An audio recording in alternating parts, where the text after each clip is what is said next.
Yeah. It's just constant these days, which is like, for fuck's sake. Every time. It's just, What? you know, you do that tone pretty much every video we do of this. What? Do what, Tom? That voice. Oh, that The voice. hello. You do it all the freaking time. I say hello, and I go, hello! Yeah. I say, oh, yeah. Let's just get back to the do we have to? Indeed. At some point in one of these games, we're just going to find a game so terrible that we just sit there for like half an hour talking about other shit. I mean, more than we already do, like a whole episode of it. Because I think this might be the game, actually. It's getting there. It is. Okay. It's only taken, 4 episodes for them to catch up with what we worked out of in about 20 seconds. So, she's a robot then. Yeah. 3 hours of gameplay later, she's a robot! Well, yeah. Yeah, obviously. Duh. I'm not entirely sure why this game has a skip function. Because it's always, in other visual novels, it's skip to decision making. But there isn't any. No. I don't know why they've got put the skip function in. I mean, anyway. Oh, it helped when the save file broke and you had to skip forward to catch up. That's pretty much the only use it has. True. Anyway. Yes. This place is my house. Lab 9. I say, how did we get in this place? Oh god. This place is called Midas Touch. It's a space serving as the materialized form of your subconscious. Manifestation of my subconscious. Yeah, we can hear that, you know.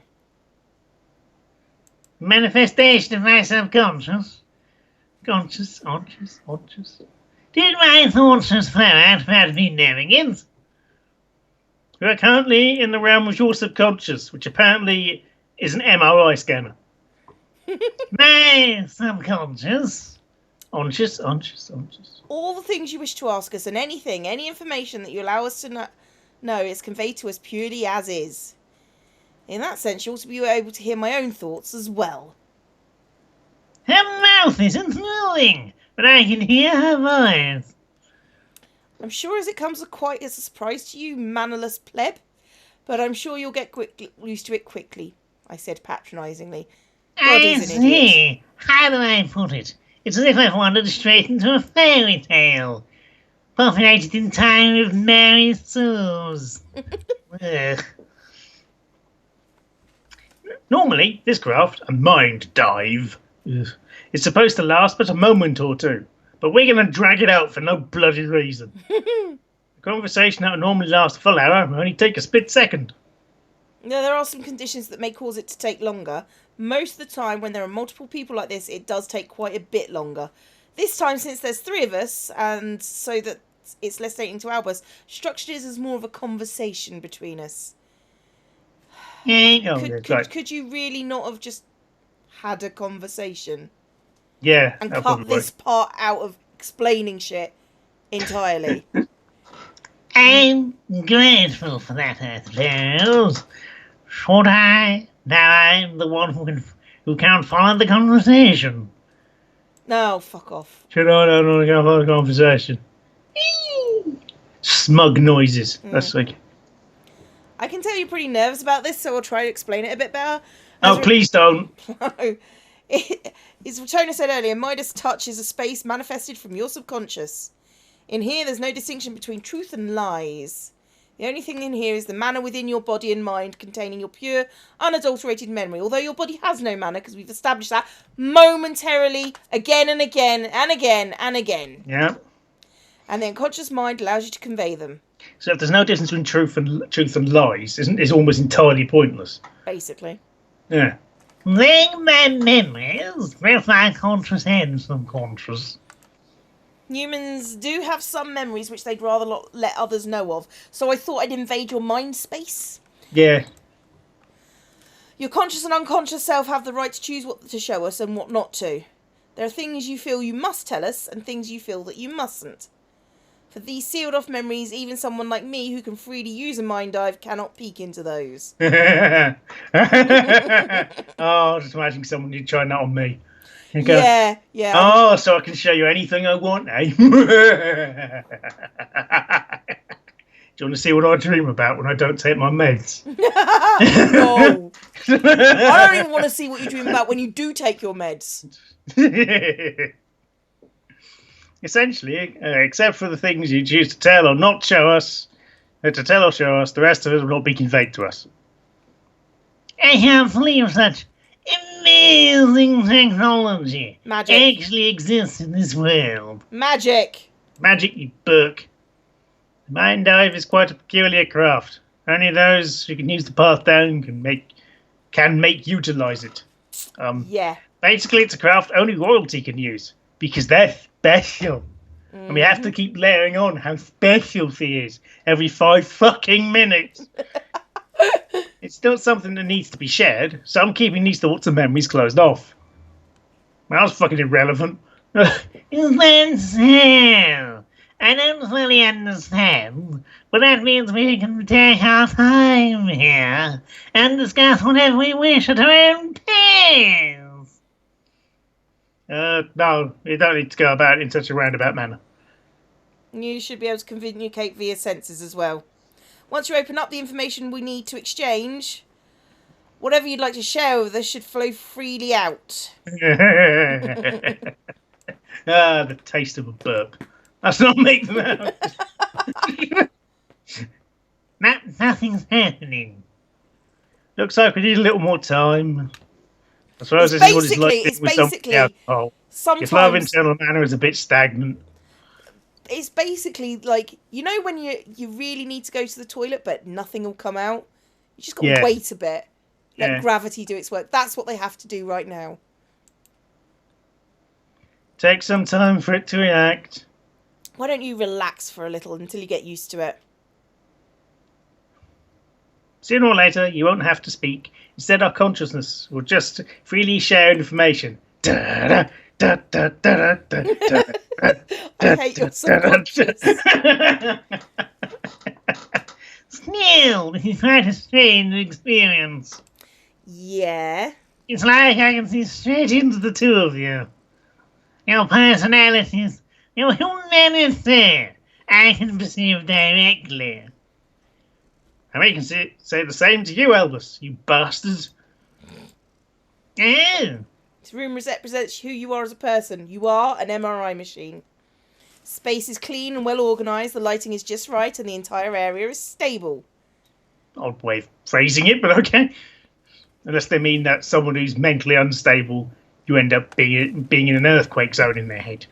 That sounds quite reasonable. It sounds more entertaining than this. Well, yes.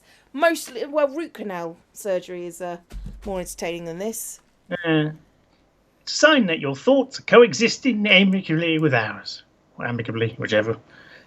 If the compatibility is off, then incongruity... Oh, God. Incongruities. Yeah, incongruities in one's personality. Because I'm used to just phrasing it as incongruous, rather than in one's personality, would either reject a mind dive entirely, or the space of the Midas touch will be dark and warped. Yes. You don't want a dark, warped touch. I see. I appreciate the compliment, but I'm not exactly the nicest person there is. The truth is, I've spent some time tonight, the two. And you may be industrial spies, really bad ones. For all I know, you might have been sent by high-vis, those bastards in their yellow vests. We've known. Rather, we'd felt that from him some time back.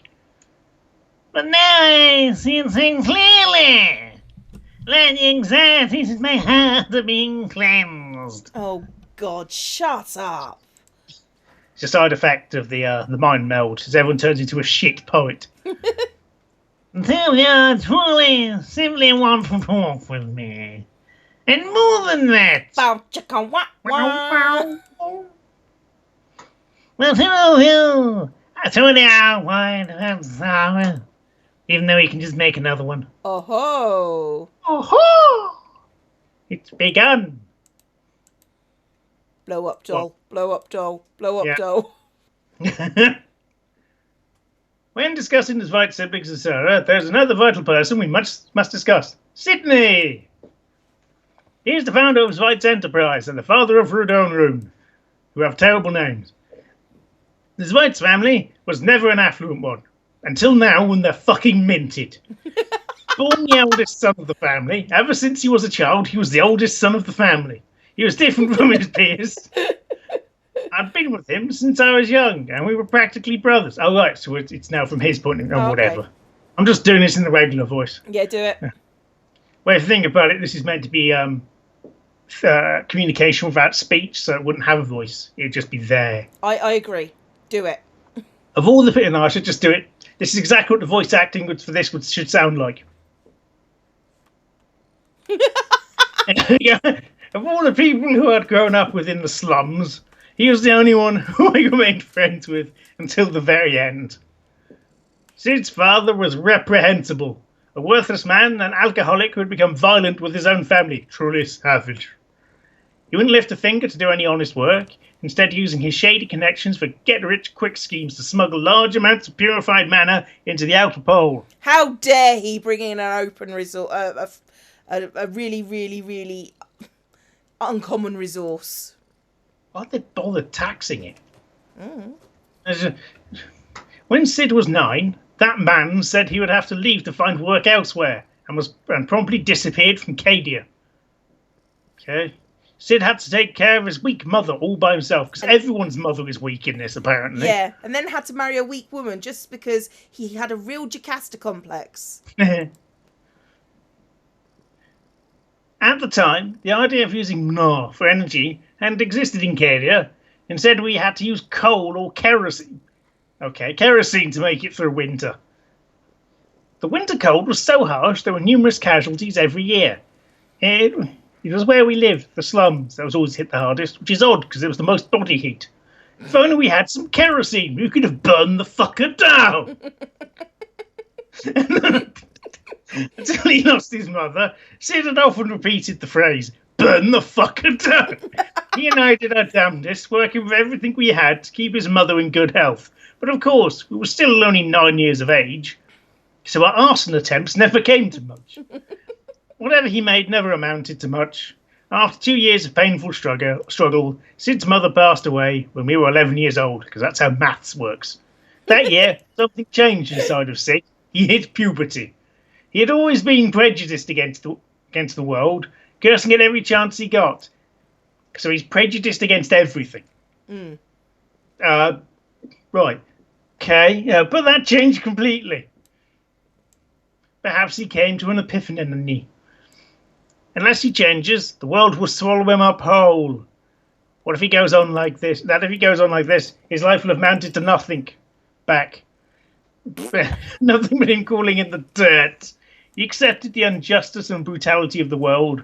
With his mother's passing, Sydney was alone and free to do what he wanted. Not tied down by anyone, because apparently he just wants to be all on his own. Whenever he had time, he would talk about Mnar. At the time, it was all completely beyond me. You know what? If I wanted to read this much, I'd read a fucking book. Yeah. An interesting one. You have to keep clicking. Yeah. Sid's father, whom he so hated, was obsessed with mana. Apparently. Although he had hated it, he continued to pursue it, which wasn't something one would expect, unless he wanted to kill it, possibly burning it down with kerosene. Unlike his father, however, he wasn't interested in short-term, get-rich-quick schemes. While we continued working in the coal mines, we would pilfer for sediment that had trace amounts of coloured mana in them, bringing them back as research materials. For some reason, the coal mines were in the middle of town. Owie! Yeah, the foreman's in pretty bad mood today, too.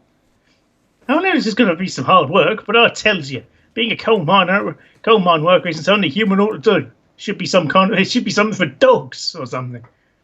Very fast now. There's one food on the table, too.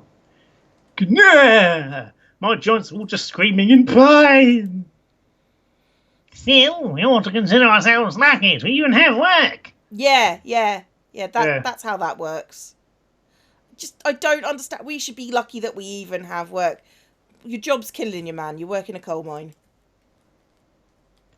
Looks like this year's winter is going to be incredibly cold as well. Well, at least it's freaking hot while we're working. No! It's not how coal mines work. Well, actually, it traps all the body heat, so Mm. loads of people down in mine, it traps a lot of heat, and you actually people just end up dripping with sweat. That's why coal mines often, we see pictures of a coal mine, well, photographs rather than drawings of coal miners down in the pits. They're quite often shirtless because it's just that damn hot, because they work in such small cramped spaces, and all the body heat is all insulated, is all kept in by the layers of earth above them. Okay. Funny thing, during the, I think it was 18th century, 18th, 19th century, you used to get a lot of women down the mines as well. Mm-hmm. They wouldn't be working on the face, but they'd be moving they'd be carrying like sort of, they'd be doing everything except digging. They used to go shirtless as well. That was fun. Yeah, strange enough, they don't show that in period dramas on BBC One. They don't show all the tits in the coal mines.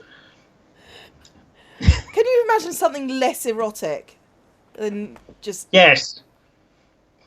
I can imagine a lot less erotic. I mean, that's not very erotic to begin. I'm not saying that that's erotic, but I can imagine a lot of things that are less erotic.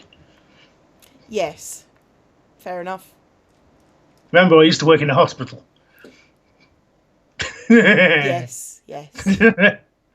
I'd rather be moving around and working than just sitting around in school all day. It's way more fulfilling. Yeah, that fucking learning. The heck would want to waste their childhood in a dump like that? Not for me. No, not me, that's for sure. Which is why I've already missed all of that opportunity, because I'm 11.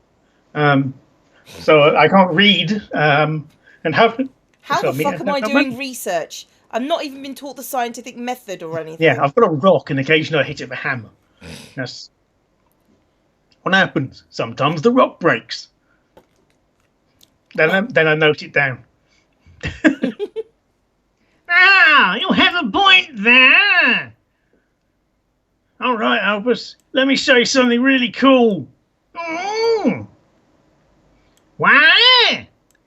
Is that? That's right, it's sediment. I found some sediment in a layer of coal. There's not any kind of jokes about that being bloody obvious. There's not a lot of it, but there's definitely a little bit of coloured matter inside.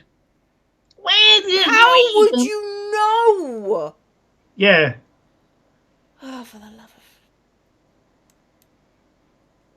of... While we were mining, that coal mine might actually be a manar mine. A manar mine? What have you done, Sid? I picked up a rock. Don't tell me you're going to sell that. No way, that's dirty money. They'll find you and throw you in prison. And I'm stupid. Like I could sell such a valuable sample. Sample? Yeah, sample? You know what samples are? Actually, this isn't the first sample I found. The first one I found was smaller than a pea. How did you find it? I found a pea-sized piece of stone in a coal mine. Shock! News at 11.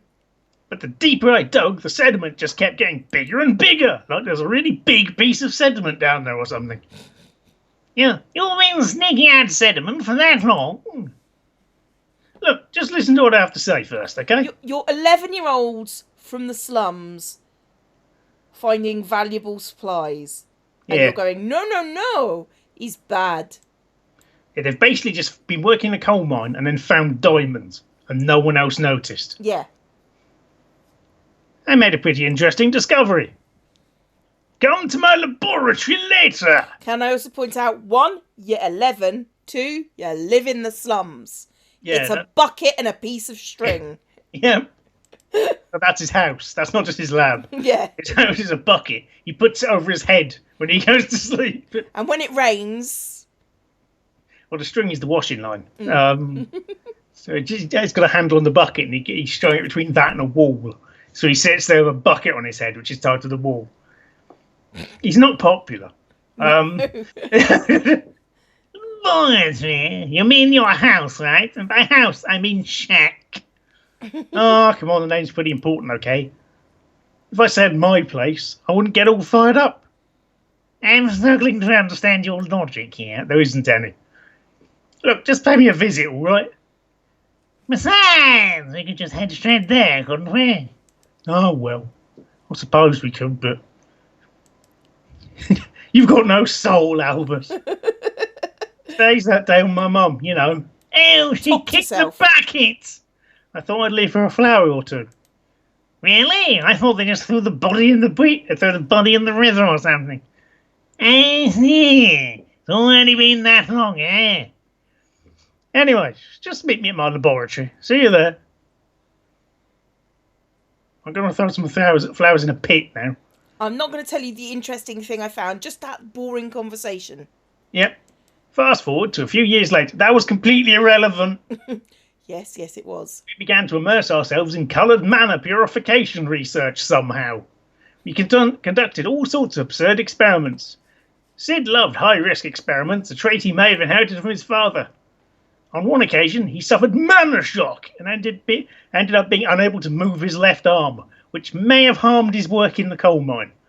As I continued to support Sid, we both spent our adolescent years in mana research, because no one else was doing that. Definitely none of the academics at the university. Every day, every single day of it, when we weren't working at the coal mines from 4 a.m. to 8 p.m. We toiled as if possessed by the god of mana himself who doesn't exist. After countless failures, we finally succeeded. But finally, we're finally able to purify. I like the fact that you just spotted the glaring inaccuracies in that sentence and the how badly it was put together. Yeah, you just went, proofreaders? Anyone? No. This isn't self-praise or exaggeration. It truly was the discovery of the century. The news quickly spread throughout the entire outer pole. Then we were shot and had our research killed and taken away. And one day we began to look for investors who were willing to commercialise the mana system. Why? that's what we want to know. Tell me, that's what all that hard work for, then? Yes, and the poor versions of them dress exactly the same as the rich versions of them. Yeah, in that plush velvet waistcoat that matches his hair. Mm-hmm. What exactly are we going to do if we don't look for investors? The conversion efficiency with just this filter isn't good enough. If the sediment has low mana concentration, then that means there isn't going to be enough energy. So it's not worth bloody using.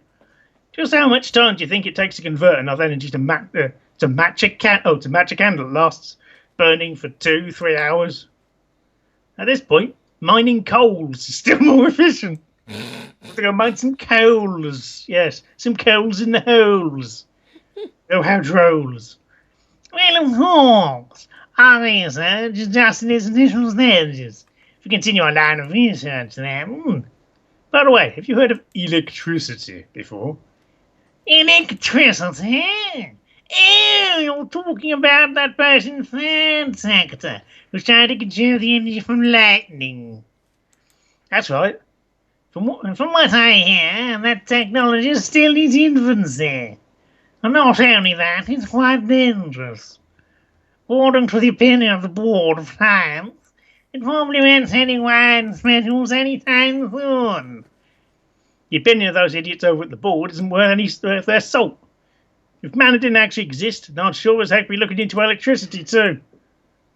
Besides, if we're talking danger here, mana's just as guilty. Heck, it might be that mana is way more dangerous than electricity. That would make you say that. My left arm's been acting up again lately.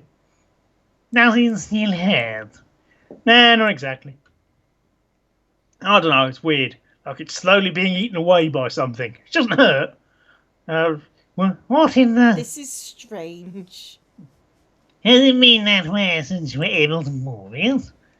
No, just recently.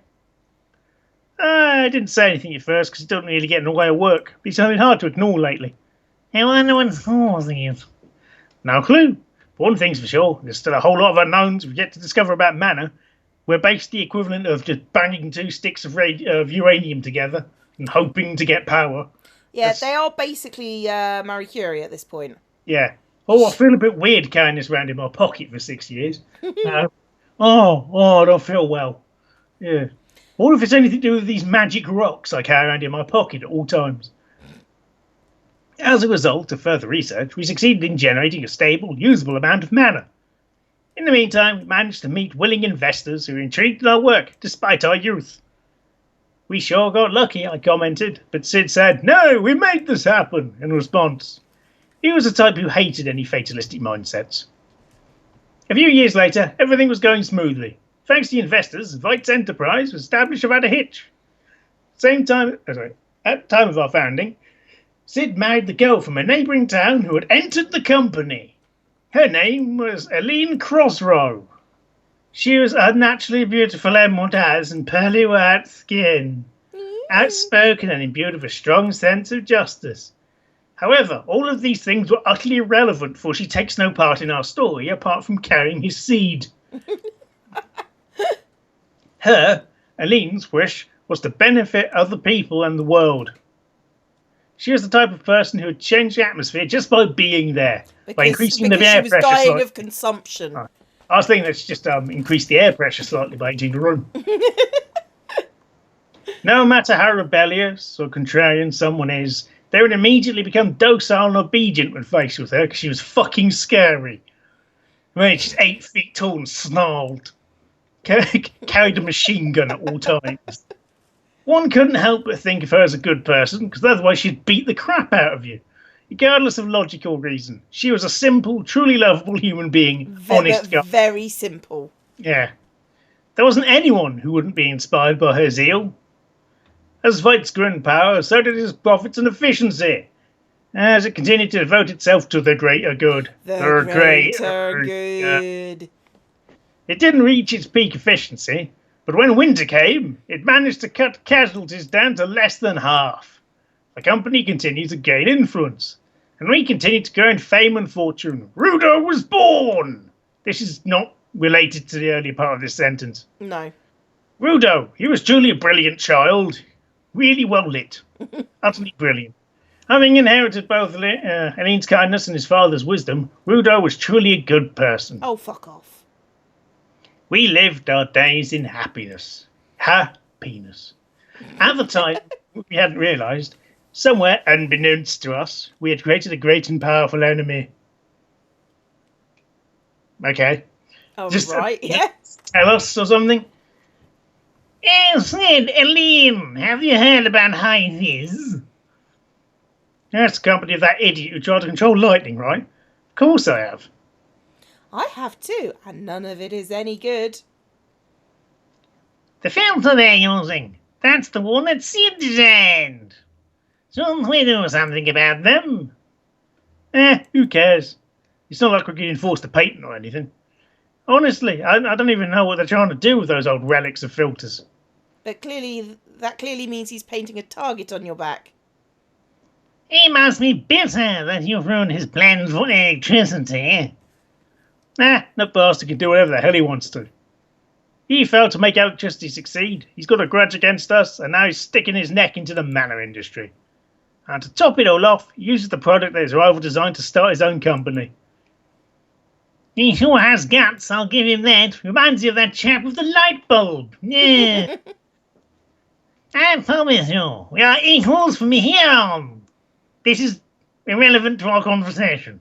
Don't be stupid. I won't do anything like that. He's got no vision. Touché! What do we have a point? What does he hope to accomplish by using those filters? That's a losing strategy when going up against us. Well, who knows? Mate, we're up against someone who's trying to use his enemy's ideas against them and live. Mm-hmm. You'd be surprised how tough a nut job like that is going to be to take down. What's wrong, Eileen? You're looking pretty pale. I have a bad feeling about all this. Dun dun dun. Where's the no button? No. How come? It's just Everything has been going so smoothly for all of us. Something's got to happen sooner or later. You know, talking about karma, we ain't done a single thing awful to anyone. Why do you think we need to pay back for the happiness we've been experiencing so far? I suppose so? A few years later, Rune was born, and it all went to shit. With almost inexplicable timing, High-Vis experienced an explosion of growth. Despite being of no competition in terms of both experience of manner and the underlying technologies, they managed to one-up us in terms of business acumen in a free market economy. Who would have thought? Expansion was absolutely unprecedented. Excuse me. You're excused. Yeah. I mean, you are doing most of the talking, to be fair. Yeah. No one was able to anticipate that High-Vis would gain enough power to complete his rights in just a few short years. Mana is likely to become a highly dangerous substance to us residents of the Outer Pole, just as it had been for Sid when his left arm was affected. Make one mistake, and you could lose your life. Sid knew that well. Because enough investors for the company were secured, Sid was able to prioritize development of medical treatments when Sveit's enterprise was first established. Aline spearheaded the charge, having Zweitz assemble every skilled doctor around and founded Zweitz Medica. People had to undergo proper training to handle mana as part of their work in Zweitz. Don't lick it. Zweitz dedicated its resources to educating and training its employees. However, it takes time to develop competent mana miners and sediment handlers. Regardless, developing skilled, educated personnel and providing a safe working environment were top priority, which is why the other guys massively undercut us. On the other hand, High-Vis's strategy was completely ignore all such safety protocols and exploit the poor economic situation. Shockingly. In a free market economy with no regulations. Who would have thought? Zweit's High-Vis strategy, process 1. It is a drug extracted from mana, creating humans who can continue to work without sleep or rest, and who produce antibodies that can combat mana. Furthermore, the subjects of the drug were promised lifetime employment. Then they died. Immunity to low-level mana shock and superhuman strength, High-Vis poured its efforts into marketing itself as an entity that could grant these kinds of abilities, serving to excite its subjects all the more. The masses ate up High-Vis's hyperbole. Yeah, hyperbole-filled... Sorry, it's because the tickle on the back of my throat. Hyperbole-filled slogans. It was a devious strategy that resonated with everyone at a time when employment was at an all-time low. There's massive unemployment. We'll hire you and make you a superhero. Okay. That is a definite marketing strategy. Hey, listen. No. That was just too much. Yeah. The after effects on subjects, I can't believe they're that horrible. Death. Completely losing everything has been sown, yeah? Turning into nothing but skin and bones. Bodies rotting away due to partial mana shock. That happen was filled with the victims of High-Vis's operations. Some patients even had to be carried off to a church in the neighbouring town. And I was there. Instead, we have another problem. I brought in the Medica's chief enterprise propose the construction of a general hospital under Svats, but they gave you the stink eye. Yes, or rather, they were sailed in some rather unbecoming speech. To the cause of people like us that the God of man was angered, causing these victims in the first place. Yet this was divine attribution, being blinded by a great desire for convenience. Damn! What the I can't exactly tell whether or not the priest was right. But this isn't the time for that. I believe we need to pursue the medical project even more now. Why doesn't the government just outlaw the human testing of Process 1? That would solve the problem altogether. And I'm sure if the Board of Science would just do something, the government would... Or doubt that. Why? People are dying here. Well, not here, obviously. We're talking about the people down the road. Yeah. Who seem to conflate us with the people that made you poisonous. Or dying, or, I'm really not sure. People are dying here. The technology to get Process 1 for mana was developed on the Outer Pole. Only those who have been trained can make it, and of course, you need to use machinery that's only available on the Outer Pole. So here's my take on the whole situation. Jingoism. The government, the Board of Science, and High-Vis are all in cahoots, secretly exporting Process 1. What? Why would they do that? First possible use of it that comes to mind is the same thing the High-Vis does for their workers. Drugs to dope up crafters. Performance enhancement for armies, or maybe they found ways to weaponize the stuff. Well, it's still a pretty new substance. Depending on where the research goes, they could find all sorts of uses for it. No. Well, not that I have any proof or anything. It's just a guess. Then, the worse your predictions get, the more likely they are to be true. Anyway, putting that aside, let's get back on track. Like Albus said, I don't plan to give up on getting a hospital set up. But Sid, a vast majority of those patients would rather seek salvation from the church than medical attention from the hospital because they're crackpots. I'm sure they try to get into an overcrowded abbey than a newly built hospital. If that isn't possible, they try to resign themselves to death. Do people hate us that much? No, idiots do. That can't be. We didn't do anything for people to hate us that much, right? And well, for the average layman, there isn't much difference between High-Vis and us, apart from the massive signs and the fact that anyone who works for us doesn't die. In any case, I don't see any real point in constructing a hospital with the way things are going now. Damn, what do we do then? Well, Sid, I have a plan. What you said about the government and High-Vis earlier got me thinking. Why don't we just make the church allies with Zweitz? Arr? Arr? Huh? Financial backing is a given. We renovate their facilities, get them all new equipment, maybe even build a new abbey altogether. Then we name the hospital after the church and put it under their management. But in exchange, the actual hospital's operations will remain under Zweitz Medica. What about that? What? As they say, Rex Regnant is non-governant. They will reign but not govern. Was that German Latin? I think it might have been. Gubernat doesn't sound Latin. No. Wait a minute. That didn't sound like real Latin. This entire thing's gotten so huge. I don't even know where to begin. Besides, they clearly hate us. Makes you think they'd even want to work with us. We'll throw money at them. I have a good idea. An idea? It's called you, money. A woman? I heard that quite a number of sisters passed away the other day due to a contagious form of mana shock. Fuck off! Fucking hell, it's contagious. Could you just get your rules all together and follow them? Well, the mana shock is now contagious. Yeah. And you can get it. But the fact you could get it from sediment was only just introducing the fucking coal mine bit. This is just bullshit. And some who put their lives on the line trying to subdue the patients who grew violent and unstable.